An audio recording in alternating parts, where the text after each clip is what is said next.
para lang masunod mo yung tinatawag na utos ng Diyos. Dahil nga ang sabi ng Diyos, huwag tayo magkaroon ng tinatawag na kaaway. Dahil ang tinuturo po ng banal na kasulatan, patuloy na tinuturo ng banal na kasulatan po ay pag-ibig, pagmamahal. Yan po yung tinuturo po eh. Yan yung pinakadakila sa lahat.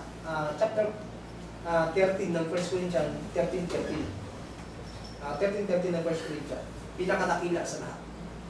Na kasama sa pagtitiis. Pagtitiisan natin yung mga bagay sa mundo po ito.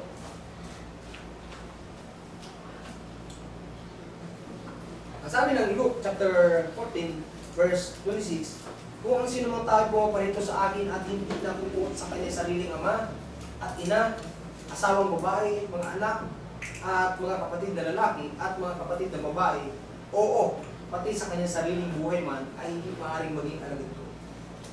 So hindi po literal na napupuot, kapuotan mo yung mga mahal sa buhay.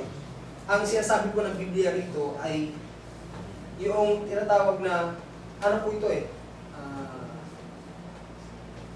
palatuntunan ng Biblia. Dahil mga ano po ito eh, kapwa mo lahat ito.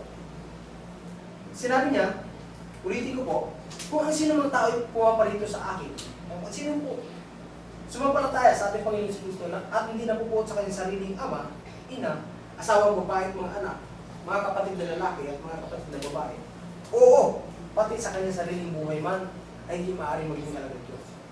Kasi ang gusto ng Diyos dito, siya ang unang ibigin. Diyos muna, bago yung iyong kapwa. Yun naman ang nakalagay sa Matthew. Bakit? Bakit kailangan natin mas unahin yung Diyos? Dahil itong kapwa mo na to, magulang mo, nanay mo, tatay mo, anak, magiging anak mo, mawawala ko lahat yan. Dahil kung inibig mo ito ng sobra ng higit sa Diyos, kapag nawala yan, ano yung sabi ng sanlibutan? Para akong sinukluban ng langit. Dahil nga, pinokos mo yung pagmamahal mo dito. Hindi mo inuna yung Diyos. Ano sabi sa Matthew? Meron po sa Matthew 10. Matthew chapter 10.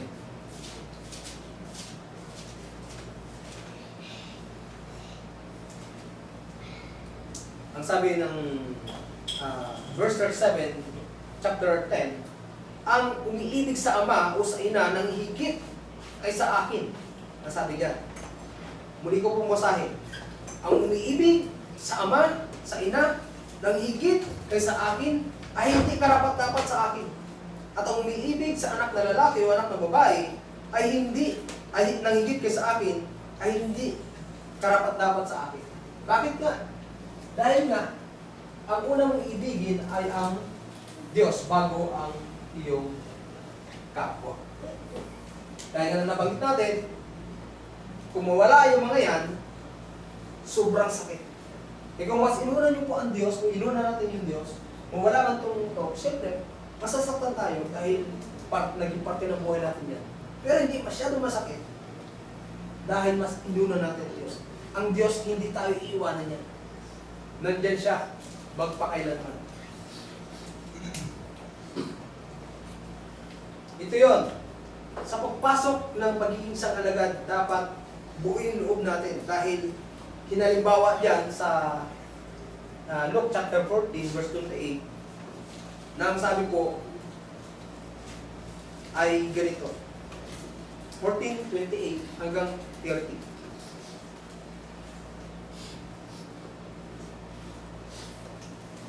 Sapagkat alin sa inyo ang kung ibig magtayo ng isang muog ay hindi muna uupo at tatayihin ang halagang magugugol kung mayroong may pagtatapos.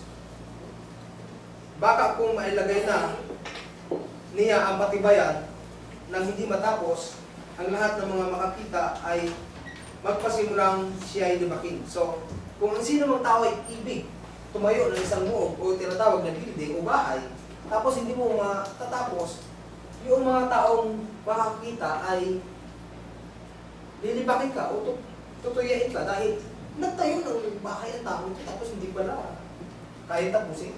Di ba? Kumon na nangyayari yan. Ganon din yung sa pagiging alagad. Pumasok ka sa pagiging isang alagad, tapos hindi mo pala kaya tapusin. Dahil alam niyo po, kung pumasok tayo sa pagiging isang alagad, wala nang balikan to, no turning back nakalagay. Bakit? Ano naman ang mga kamit natin kung hindi tayo babalik o hindi tayo susuko? Magkakaroon tayo ng buhay na walang hanggan na tinatawag. Yun yung kinakamit. Yun yung minimiti ng lahat ng mga tao. Yung tinatawag na salvation. Kaya nga po tayo nagtitiis dito eh. Tuwing unang araw sa linggo, nakikinig tayo ng salita ng Diyos. Dahil yun ang utos. Kasama yun sa pinagtitiisan natin. Kasama yun sa sinusunod natin. Ano ba sabi? Sa 28.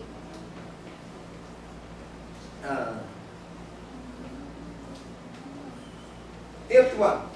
O aling hari na kung sasalubong sa pakikidigma sa ibang hari ay hindi muna uupo at sa sangguni kung makakaharap siya na may 10,000 na dumarating na laban sa kaniya na may 20,000.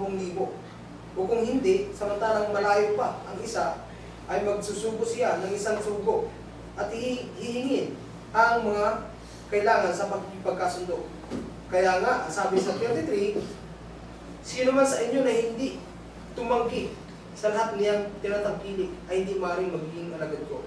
So pinapaliwanag dito sa talatang ito na kung ikaw ay pumasok sa pagiging isang alagad ko ay kailangan mo tapusin hanggang sa hininga ng iyong buhay. Kasama pa, kasama sa tinatawag na gawain ng isang alagad ay yung tinatawag na maging magandang ehemplo tayo sa lahat ng tao. Ano sabi ng 1 Timothy chapter 4 verse 12? Huwag ang makinan sino man ang iyong kabataan, kundi ikaw ay maging uliran. Tayo ay maging uliran ng mga nagsisampalataya. Una sa pananalita, kailangan, ang sabi kasi dito sa Biblia, ang ating mga pananalita ay magkalasang asin. Mapapakinabangan ng mga taong nakikinig po sa atin. Hindi yung makakasakit doon sa kapwa mo. Dahil marami pong yung dila, makapangyarihan po ito eh, nakalagay din po sa banal na kasulatan. Dahil pong dila ay tinatawag na makapangyarihan. Kaya ingatan po natin yung ating mga sinasabi. Maging halimbawa tayo sa ating pananalita. Sa pamumuhay, kailangan simple lang, payak, pag-ibig.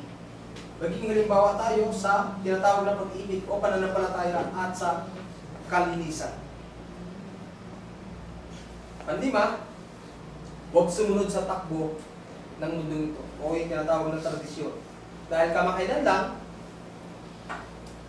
isinagawa yung tinatawag na Holy Week na wala naman nakalagay sa banal na kasulatan. Kasi ang sabi ng banal na kasulatan, huwag tayo magsipag-ayon sa mundo pong ito. Nasa Romans po yan. Romans chapter 12 verse 1 at 2. Huwag kayo magsipag-ayon sa sanlibutan ito, kundi mag-iba kayo sa pamamagitan ng pagbabago ng inyong pag-iisip upang mapatunayan ninyo kung alin ang mabuti at kaaya-aya at lubos na kalooban ng Diyos. So, hindi dapat natin ito isinasa buhay.